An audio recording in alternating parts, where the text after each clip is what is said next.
जय जगन्नाथ सांग माने गीता प्रबोधिनी अर्थ प्रथम अध्याय आलोचना हम डेली गोटे गोटे श्लोक माने गोटे गोटे पाठ करके एथिरे आसीबो शुणिया चैनल को सब्सक्राइब करंतु और दया करी एई भली गीता विषय रे भगवत गीता विषय ज्ञान पाइबा चैनल को सब्सक्राइब करके आगो को बढ़ाई निंतु।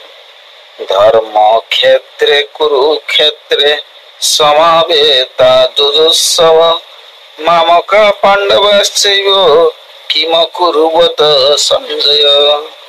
धृतराष्ट्र कहले हे संजय धर्मभूमि कुरुक्षेत्र रे युद्ध बेले से एकत्रित होइतिबा मोर पांडुर पुत्र माने कौन कले व्याख्या दियागला। प्रत्येक कार्य आत्मा कल्याण दृष्टि संपादन करने को हिंदू संस्कृति प्रेरणा जगाए।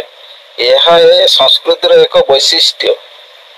सेतिपाई युद्ध भली भयानक कार्य मध्य धर्मक्षेत्र धर्मभूमि व कुरुक्षेत्र तीर्थभूमि रे करागला।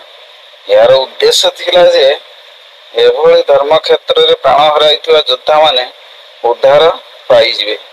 भगवानଙ୍କ तरफରୁ ये सृष्टिर कौनसी प्रकार भेद बा मोर व तोर भावना उत्पन्न करा जाए नहीं। समग्र सृष्टि पांच भौतिक ये सृष्टि रे सभी समान एवं समस्तंकर जीवन यापन पाई आकाश वायु अग्नि जल पृथ्वी समान रूपे अवकाश देई थांते किंतु मोहमाया रे पड़ी मनुष्य एथिरे भेदभाव सृष्टि करे।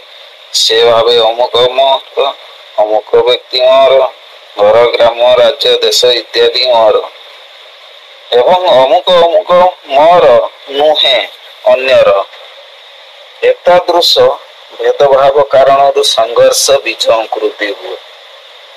महाभारत भली युद्ध मध्य एभली माम कहा माने मो पुत्र एवं पांडवा माने पांडु पुत्र अर्थात आपणा पर भावनार जन्म नहीं थिबा। एतिकिरे इति हला प्रथम श्लोक। संजय उवाचर स्टार्ट हो द्वितीय श्लोक। डेली एभली गीता ज्ञान पाइबा पई चैनल को सब्सक्राइब करी आगो को बढ़ाई नि। जय जगन्नाथ। केबे भी भूलिबेनी बेल आइकन को दबाई रखिबे। जय जगन्नाथ। आ मु मध्य आपण मानन को कहि रखुजी मो चेहरा देखौ नाही एबे आगो चैनल ग्रो कला परे मो चेहरा आसीबो धीरे धीरे।